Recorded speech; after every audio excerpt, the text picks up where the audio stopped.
Hello to all students. Next अपना topic है parthenogenesis. Parthenogenesis के बारे में इंट्रोडक्शन हम देखते हैं। आपको ध्यान से सुनना पड़ेगा कि पार्थेनोजेनेसिस या अनिषेक जनन क्या होता है। तो नॉर्मली तो हम देखते हैं कि मोस्टली ऑर्गेनिजम्स में, एनिमल किंगडम में सेक्सुअल रिप्रोडक्शन एक वे है जिससे कि नए ऑर्गेनिजम्स का निर्माण होता है। लेकिन एक ऐसे टर्म भी है जिसके कारण without any fertilization male gamete से फीमेल गैमेट से कंप्लीटली नए ऑर्गेनिजम्स का निर्माण हो जाता है।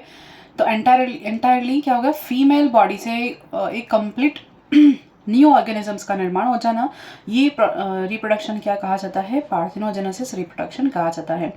पार्थेनोजेनेसिस एक ग्रीक टर्म है जिसका मीनिंग होता है, पार्थेनोस का मतलब तो होता है अक्षत यानी कि बिना डैमेज हुए, और जेनेसिस का मतलब होता है नया बनना, उत्पत्ति या ओरिजिन। तो इसको टर्म को हम डिफाइन करते हैं कि मादा युग्मक के मादा युग्मक बिना नर युग्मक के योगदान के क्या परिवर्तित करता है, नया ऑर्गेनिज्म परिवर्तित करता है, एक नया एम्ब्रियो डेवलप करता है। यानी कि ये जो डेफिनेशन दी थी BAT ने दी थी 1967 में। कहा था कि फीमेल गैमेट जो होता है मेल गैमेट की हेल्प के बिना ही वैसा के वैसा डेवलप हो जाए, उसको हम पार्थेनोजेनेसिस कहते हैं। तो मोस्टली तो प्लांट्स में देखी जाती है, प्लांट्स में ये नॉर्मल होती है, और एनिमल्स में ये बहुत ही कम देखी जाती है। लेकिन फिर भी जैसे हाइमेनोप्टेरा ऑर्डर के इंसेक्ट्स हैं, फिर होमोप्टेरा ऑर्डर के इंसेक्ट्स हैं, कोलियोप्टेरा ऑर्डर के इंसेक्ट्स हैं, लेपिडोप्टेरा ऑर्डर के इंसेक्ट्स हैं, रोटीफर्स हैं जो कि प्लेटीहेलमिन्थेस के साथ वाले सब फाइलम है। फिर उसके बाद रोटीफर्स के बाद क्रस्टेशियंस हैं, निमेटोड्स हैं और इकाइनोडर्मेटा हैं। इन सब में क्या पाया जाता है, पार्थेनोजेनेसिस की क्षमता पाई जाती है। तो इसको हम दो पार्ट में डिवाइड करते हैं, एक तो आर्टिफिशियल होता है और एक नेचुरल होता है। तो आर्टिफिशियल अगर हम देखें तो आर्टिफिशियल पार्थेनोजेनेसिस में क्या होता है कि फीमेल एग को स्पर्म की हेल्प के बिना फीमेल एग को इंड्यूस किया जाए किसी भी तरीकों से।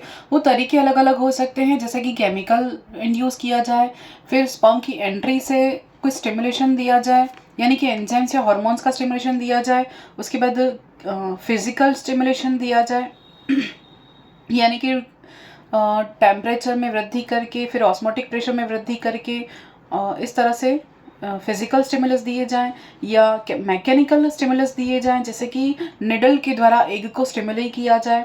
या इन सारे जो तरीके हैं फिजिकल के आर्टिफिशियल के, वो सारे तरीके क्या हैं, इंड्यूस करने के तरीके हैं जिससे कि एग स्टिमुलाई हो जाए और उस स्टिमुलाई करके नया ऑर्गेनिज्म बना ले without any help of sperm. तो ये क्या कहा जाता है, आर्टिफिशियल पार्थेनोजेनेसिस कहा जाता है। दूसरा टाइप है अपने पास नेचुरल पार्थेनोजेनेसिस। बहुत सारे इनवर्टिब्रेट्स ऑर्गेनिजम्स ऐसे हैं जिनमें कि नेचुरल पार्थेनोजेनेसिस जो पैटर्न है वो उनकी लाइफस्टाइल का एक पार्ट है, यानी उसके बिना उनमें लाइफ साइकिल कंप्लीट ही नहीं होती है। तो वो बहुत इंपॉर्टेंट हो जाता है क्योंकि वो नेचुरल तरीके से उनकी लाइफ साइकिल को कंप्लीट करने के लिए आवश्यक है, इसीलिए वो नेचुरल पार्थेनोजेनेसिस कहा जाता है, जो कि इम्पॉर्टेंट है। उदाहरण देखें तो कुछ एफिड्स हैं, फाइलोपोड्स हैं, रोटीफर्स, इंसेक्ट्स, इन सब में नेचुरल तरीके से उनके लाइफस्टाइल का एक पार्ट है पार्थेनोजेनेसिस। और ये जो होता है वो दो तरीके से होता है। जो नेचुरल पार्थेनोजेनेसिस है वो ऑर्गेनिजम्स में दो तरीके से होता है, एक होता है कंप्लीट पार्थेनोजेनेसिस और एक होता है इनकम्प्लीट पार्थेनोजेनेसिस। तो ये मैंने पूरा यहाँ पर आपको इंट्रोडक्शन देने की कोशिश की थी। तो इम्पॉर्टेंट टर्म जो है नेचुरल के टाइप हैं ये, ठीक है। आर्टिफिशियल के तो हम जो थे मैंने बता दिए। नेचुरल पार्थेनोजेनेसिस के टाइप है अनिषेक जनन, पूर्ण अनिषेक जनन कहते हैं, और दूसरा टाइप है अपूर्ण अनिषेक जनन। पहले इसको देखते हैं।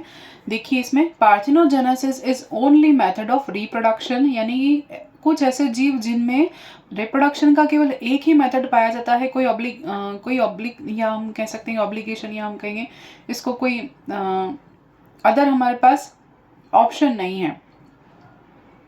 ऑब्लिगेटरी कह सकते हैं इसको, कि कोई दूसरा माध्यम पाया ही नहीं जाएगा, केवल ये क्या है, इसी मेथड पर डिपेंड है, पार्थेनोजेनेसिस मेथड पर ही डिपेंड है, किसके लिए, रिप्रोडक्शन के लिए। तो उनमें क्या होगा, एंटायरली फीमेल बॉडी से फीमेल बॉडी का ही निर्माण होगा, यानी कि केवल मादा ही बनेगी, मेल यहाँ पर देखे ही नहीं जाएंगे।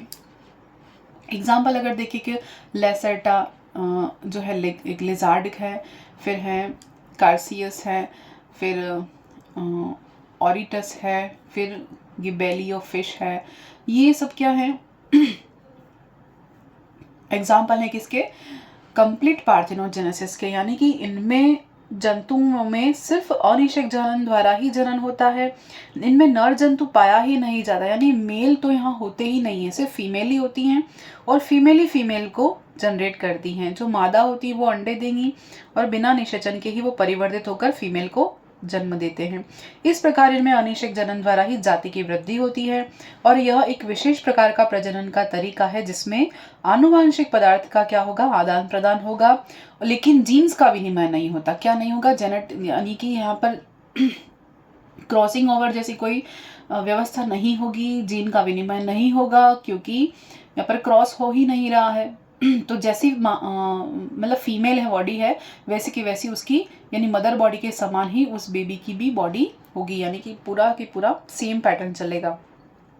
और एग्जाम्पल इसके जो देखते हैं वो एफिड्स, फाइलोपोड्स और रोटिफर्स में देखने को मिलते हैं। ये एग्जाम्पल भी बता दिए मैंने।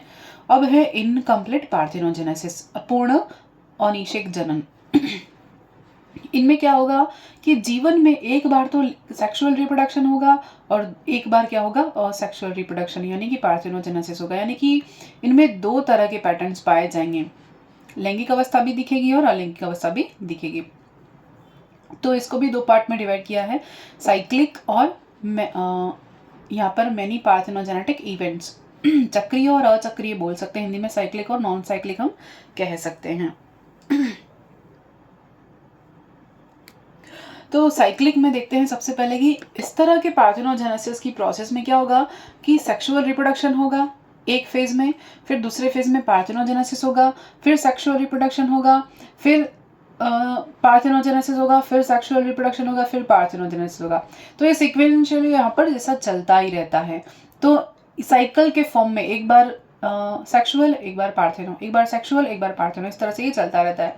तो ये जो प्रोसेस होती है वो क्या कही जाती है, sexual reproduction cyclic parthenogenesis process कही जाती है। इसकी किस किस में होगी यानी कि इनमें नेचुरली पार्टिसिपेट करेगा, दोनों प्रोसेस जो है वो प्राकृतिक रूप से होंगी, नेचुरली होंगी, यहाँ पर कोई आर्टिफिशियल हम इंडक्शन कुछ भी नहीं दे रहे हैं। एग्जाम्पल अगर गोल्ड फ्लाइज हैं जो कि डिप्टेरा ऑर्डर के इंसेक्ट हैं, पिटिका मक्खी जो है उनमें भी इस तरह की प्रोसेस पाई जाती है, और जो इनमें शावकी जनन या नियोटेनी भी देखी जाती है। ये क्या है, ये आगे देखेंगे। इनमें पेडोजेनेसिस का भी एग्जाम्पल देखा जाता है। पेडोजेनेसिस मतलब कि अगर लार्वा अवस्था में, लार्वल स्टेज में ही वो ऑर्गेनिज्म क्या करेगा, रिप्रोडक्शन करना शुरू कर देता है, तो उस प्रोसेस को हम कहते हैं पेडोजेनेसिस। ये एम्फीबियंस का और एम्बीस्टोमा का मेन इंपॉर्टेंट कैरेक्टर है, आगे देखेंगे हम, वर्टिब्रेट्स में इसको अच्छे से पढ़ते हैं। फिर है मेनी पार्थेनोजेनेटिक इवेंट्स। इनमें क्या होगा कि पार्थेनोजेनेसिस, फिर पार्थेनोजेनेसिस, फिर पार्थेनोजेनेसिस, और बीच में कहीं कहीं अगर सेक्सुअल रिप्रोडक्शन की अवस्था आ गई तो आ गई, फिर पार्थेनोजेनेसिस, यानी कि यहाँ पर बहुत सारे इवेंट्स होंगे किसके, पार्थेनोजेनेसिस के। फिर कभी कभी सेक्सुअल रिप्रोडक्शन की अवस्था भी बीच में आ सकती है, नहीं आएगी ऐसा नहीं, आएगी लेकिन कम आएगी। तो इसके इवेंट्स बहुत ज़्यादा आ रहे हैं। तो ये कौन सा होगा, अचक्रीय, यानी साइकिल नहीं चल रही है, ये कंटिन्यूअस, यहाँ पर 3 से 4 बार पार्थेनोजेनेसिस हो जाएगा, फिर सेक्सुअल रिप्रोडक्शन हो गया कभी 1-2 बीच में, और फिर पार्थेनोजेनेसिस का इवेंट ज़्यादा चलेंगे। तो ये कौन सी अवस्था कही जाएगी, अचक्रीय या साइक्लिक, नॉन साइक्लिक अवस्था कही जाएगी। इनका एग्जाम्पल किस में मिलेगा, एफिड्स में मिलेगा इस तरह का, फिर रोटिफर्स में मिलेगा, और जो स्यूडोसिलोमेट्स हैं यानी एस्केहेलमिन्थेस के ऑर्गेनिजम्स हैं, जैसे कि निमेटोड्स हैं, एस्केरीज वगैरह, उनमें सब ये मिलता है। कौन सा, नॉन साइक्लिक इवेंट। तो ये 2 तरह के अपन ने पढ़ लिए। अब पार्थेनोजेनेसिस को हम डिटेल में समझते हैं कि क्या आगे देखते हैं इसके बारे में। नेक्स्ट हम देखते हैं पार्थेनोजेनेसिस के टाइप्स। तो टाइप 1 है हैप्लॉइड पार्थेनोजेनेसिस और टाइप 2 है डिप्लॉइड पार्थेनोजेनेसिस। हैप्लॉइड यानी अगुणित अनिषेक जनन और यह है द्विगुणित अनिषेक जनन। ये इंपॉर्टेंट है, एग्जाम में क्वेश्चन आ चुके हैं, फर्स्ट ग्रेड में भी, सेकंड ग्रेड में भी, असिस्टेंट प्रोफेसर में भी एग्जाम में क्वेश्चन आ चुके हैं इनसे। तो हैप्लॉइड पार्थेनोजेनेसिस क्या होता है? इसको हम आर्यनोटॉकी भी कहते हैं। क्या कहते हैं? आर्यनोटॉकी। क्या बोला है? आर्यनोटॉकी। आर्यन का मतलब होता है मेल और इसका मतलब होता है जेनेसिस। ये ग्रीक टर्म है। तो यानी इसमें क्या होता है, हैप्लॉइड एग है, इस हैप्लॉइड एग से ही क्या होगा, हैप्लॉइड मेल का फॉर्मेशन होगा। हैप्लॉइड एग से हैप्लॉइड ऑर्गेनिज्म का डेवलपमेंट होता है। तो इसका मतलब क्या है, मेल। तो यानी कि बनेगा क्या, यहाँ पर मेल बनेगा। ओनली केवल केवल और केवल क्या बनेगा, आर्यनस का मतलब क्या है, मेल, नर का बनना। पूंजनन हिंदी में कहते हैं, यानी कि इसमें अगुणित अंडे से क्या बनेगा, सिर्फ और सिर्फ अगुणित नर बनेगा, हैप्लॉइड एनिमल, जो कि क्या होगा, केवल मेल होगा। तो इसको हम क्या कहते हैं, हैप्लॉइड अनिषेक जनन कहते हैं। यानी अगुणित अनिषेक जनन को अनिषेक पूंजनन या आर्यनोटॉकी भी कहते हैं। इस प्रकार के अनिषेक जनन में क्या है, अंड जनन द्वारा बिना अगुणित अंड, बिना शुक्राणु से संलयन के, यानी कि यहाँ पर फ्यूजन नहीं हो रहा है, कोई स्पर्म तो आ ही नहीं रहा है इधर। इस प्रकार का डेवलपमेंट जो होगा एम्ब्रियो और एडल्ट में भी सिर्फ हैप्लॉइड स्टेज वाला ही होगा। इससे क्या क्या बनेगा, यानी एग्जाम्पल क्यों कौन से होंगे, हाइमेनोप्टेरा के, कॉलियोप्टेरा के, होमोप्टेरा के, फिर बॉलीलोइडा में यहाँ पे नर होते ही नहीं है। तो जैसे कि इंसेक्ट है, एरेक्निडा इंसेक्ट मकड़ी वर्ग है, फिर हनी बीज में, वास्प में, आंट्स में, रोटिफर्स में, इसमें क्या पाया जाता है, हैप्लॉइड अनिषेक जनन या आर्यनोटॉकी पाई जाती है। पार्थेनोजेनेसिस की जो टर्म है वो किसने दी थी, स्पेलेंजन ने दी थी। ये हम बाद में देखते हैं, एक बार इसको याद देख लेते हैं। डिप्लॉइड अनिषेक जनन, द्विगुणित अनिषेक जनन, थैलीटोकी कहते हैं। क्या बोलते हैं, थैलीटोकी। तो थैलिस का मतलब क्या होता है, स्त्री, फीमेल। थैलिस का मतलब क्या होता है, फीमेल। तो यहाँ पर ई की मात्रा आ रही है तो फीमेल से हम इसको याद रख सकते हैं। यहाँ पर आर्यनोस यानी मेल का साउंड आ रहा है तो यहाँ पर मेल कर सकते हैं। ये ट्रिक याद रखने के लिए आर्यनोटॉकी और थैलीटोकी, डायरेक्टली ऐसी टर्म यहाँ पर एग्जाम में पूछी जाती है। हिंदी वाले जो बच्चे होते हैं, हिंदी मीडियम वाले, उनके लिए बहुत दिक्कत हो जाती है कि डायरेक्टली ये टर्म पूछी जाती है, अगुणित द्विगुणित कुछ नहीं दिया जाता, डायरेक्टली ये टर्म दी जाती है। तो अगर बच्चों ने अगर इसको छोड़ दिया है, सिर्फ ये पढ़ के चले गए, तो वो आते हुए भी छोड़ के आ जाते हैं। तो हम देखते हैं थैलीटोकी के बारे में। इसमें क्या होता है, एग जो है उससे डिप्लॉइड फीमेल का फॉर्मेशन हो रहा है, यानी एक से क्या बनेगा, फीमेल ही बनेगी। या थैलीटोकी में क्या बनेगा, सिर्फ फीमेल ही बनेगी। यहाँ पर मेल का कोई काम नहीं है। यहाँ पर जैसे मेल ही बन रहे थे, फीमेल का कोई काम नहीं था। ये तो एक्सेप्शन हो गया, ये अपवाद हो गया। लेकिन यहाँ पर अगर हम देखें तो यहाँ पर फीमेल ही बन रही है, मेल नहीं बन रहे हैं। इसका मतलब ही क्या है, थैलीटोकी का मतलब ही क्या है, स्त्री जनन। तो इसका एग्जाम्पल अगर देखते हैं तो क्रस्टेशियंस में। और द्विगुणित होगी, मादा कैसी होगी, द्विगुणित होगी। यहाँ पर हैप्लॉइड नर बनेगा, यहाँ पर द्विगुणित मादा बनेगी। तो ये क्या है, द्विगुणित अनिषेक जनन। तो आपको याद रखना पड़ेगा आर्यनोटॉकी और थैलीटोकी। आर्यनोटॉकी, थैलीटोकी, ये दो टर्म आपको हमेशा याद रखनी पड़ेगी क्योंकि ये इंपॉर्टेंट है। और ये इंट्रोडक्शन वाला पार्ट है जो मैंने आपको बता दिया था, वो मैंने यहाँ पर लिख दिया है, लेकिन मैंने आपको ये पहले साउंड कर दिया था। जैसे लॉक्ड ने बताया था कि कुछ ऑर्गेनिजम्स होते हैं जिनमें अंडे को परिवर्धन के लिए निषेचन की आवश्यकता नहीं होती है। ये पार्थेनोजेनेसिस के बारे में सबसे पहले लॉक्ड साइंटिस्ट ने बताया था। फिर आर हर्टविग ने और टी.एच. मॉर्गन ने, चार्ल्स बॉनेट ने, मिड ने, ये सब मैंने बता दिया था कि इन सब में अनिषेक जनन उत्पादन करके कृत्रिम आर्टिफिशियली उत्प्रेरित किए जा सकते हैं। आर्टिफिशियल की थोड़ी सी टर्म यहाँ पर डिफाइन कर दी है मैंने।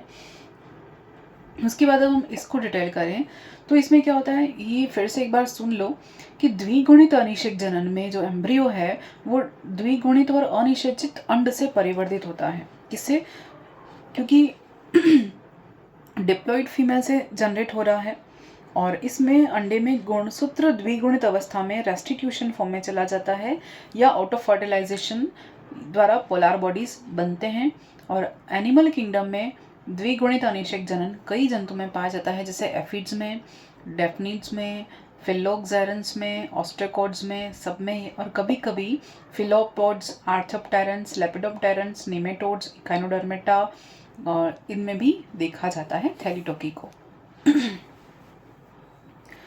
तो ये भी दो तरह का होता है, इसको आगे हम देखते हैं नेक्स्ट। थैलीटोकी या स्त्री जनन ये भी दो तरह से होता है, एक होता है अमायोटिक और एक मियोटिक। एमियोटिक और मियोटिक, यानी कि ये क्या है, अर्धसूत्री है और ये है अर्धसूत्री। एमियोटिक में क्या होता है देखते हैं, अर्धसूत्री अनिषेक जनन और अर्धसूत्री अनिषेक जनन। इसमें हम देखते हैं कि मियोसिस सप्रेस्ड हो जाती है। कौन सी अवस्था, यहाँ अर्धसूत्री का क्या हो जाता है, दमन हो जाता है। और केवल कौन सी अवस्था रहती है, मियोटिक अवस्था रहती है या समसूत्री विभाजन की अवस्था ही रहती है, इसीलिए इसको क्या कहा है, अर्धसूत्री या एमियोटिक कहा है। इसके उदाहरण में देखें तो आइसोपोड के जितने भी, या ट्राइकोनिकस और मोटर टीमर ने किसमें देखा, डफनिया पुलेक्स में, जैसे कि ग्रास होपर में इसको स्टडी किया। तो ये समसूत्री विभाजन उपस्थित होता है, केवल कौन सा दमन हो जाता है, अर्धसूत्री या मियोसिस का क्या हो जाता है, सप्रेशन हो जाता है। फिर हम देखें मियोटिक डिवीजन यानी अर्धसूत्री, इसमें क्या होगा, डबलिंग ऑफ क्रोमोसोम्स। इसमें क्या होगा, मियोटिक होगा लेकिन फिर भी गुणसूत्र क्या हो जाता है, डबल हो जाता है। मियोटिक होने के बाद भी गुणसूत्र आधे नहीं रहते, कैसे हो जाते हैं, डबल रहते हैं, डबलिंग ऑफ क्रोमोसोम्स हो जाते हैं। इसलिए ये कौन सी अवस्था कही जाएगी, मियोटिक। इसीलिए हमेशा जो संतति बनेगी या ऑफस्प्रिंग बनेगी वो हमेशा डिप्लॉयड स्टेज में बनेगी। ये क्या कहना चाह रहे हैं यहाँ पर, इन दोनों प्रोसेस से क्या कहना चाह रहे हैं कि यहाँ पर हैप्लॉइड स्टेज आ ही नहीं रही है। हैप्लॉइड स्टेज के लिए जो जो भी ज़रूरत थी, जैसे कि मियोसिस से हैप्लॉइड अवस्था आती तो उसको दमन कर दिया, यहाँ पर भी मियोसिस होगा तो हैप्लॉइड स्टेज आएगी, लेकिन इसको भी क्या कर दिया, यहाँ पर भी क्रोमोसोम कैसे हो रहे हैं, डबलिंग हो रहे हैं, डबल हो रहे हैं। यानी इस प्रोसेस को डिप्लोसिस कहा है। क्या कहते हैं, डिप्लोसिस। तो ये होती है, इसको मियोटिक को हम और डिटेल में देखते हैं। इसके भी दो टाइप्स हैं, एक है रेस्टिट्यूशन या प्रत्यानयन और एक है ऑटो फर्टिलाइजेशन। रेस्टिट्यूशन या प्रत्यानयन में देखते हैं, फर्स्ट मियोटिक डिवीजन में क्या होता है, रिडक्शन हो जाता है। पहला मियोटिक डिवीजन क्या होगा, रिडक्शन हो जाएगा, यानी प्रथम जो अर्धसूत्री विभाजन है उसका पूर्णतः दमन हो जाएगा। ठीक है, फिर ये इनकम्प्लीट होगा, यानी कि मियोसिस तो हो ही नहीं रही, प्रत्यानयन हो गया, यानी दोनों बनी, कैसी बनी, सेल्स, डॉटर सेल्स, एक ओवम सेल बनी और एक पोलार सेल बनी। ये दोनों की दोनों कैसी रही, 2n रही, क्योंकि क्या हो गया यहाँ पर, मियोटिक डिवीजन का ही रिडक्शन हो गया, अर्धसूत्री विभाजन ही नहीं रहा, अर्धसूत्री विभाजन का रेस्टिट्यूशन हो गया, जिसके कारण ये 2n से 2n ही रही, और यहाँ पर भी ये सेल 2n की 2n ही रहेगी। यहाँ पर हैप्लॉइड अवस्था देखी ही नहीं जाती है। उदाहरण देखें तो लेपिडोप्टेरा जैसे बटरफ्लाई, मोथ में, और हाइमेनोप्टेरा के ऑर्डर, जो इंसेक्ट्स का ऑर्डर है, उनमें ये देखा जाता है रेस्टिट्यूशन फॉर्म।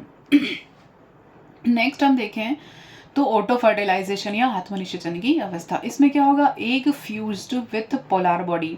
तो अगर मियोसिस हो भी जाएगा तो ये क्या करेगा, ये पोलार बॉडी के साथ ही फ्यूज होकर क्या बना लेगा, 2n बना लेगा। यहाँ पर देख सकते हैं कि ऑटो फर्टिलाइजेशन यानी खुद से ही स्वतः ही निषेचन कर लेगा। कैसे कि अगर मियोसिस हो गया, मियोटिक डिवीजन हो गया, यहाँ पर तो रेस्टिट्यूशन हो रहा है लेकिन यहाँ पर तो हो नहीं रहा रेस्टिट्यूशन, तो मियोसिस हो गया, मियोसिस होने के बाद 2n जो है वो nn में बदल गए, ये बढ़ गए, डॉटर सेल बढ़ गई, लेकिन ये जो पोलार बॉडी है उसी पोलार बॉडी से क्या करेगा, ये फ्यूज हो जाएगा और अपने आप को वापस से द्विगुणित अवस्था में ले आएगा, जो कि इसके लिए इंपॉर्टेंट है।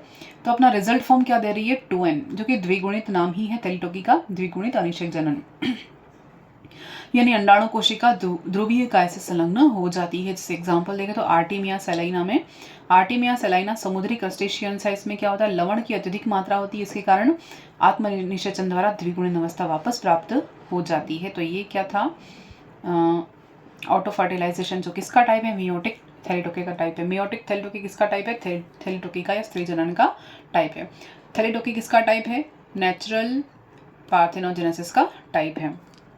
और पार्थेनोजेनेसिस के कितने टाइप पढ़े हमने, 2, आर्टिफिशियल और नेचुरल।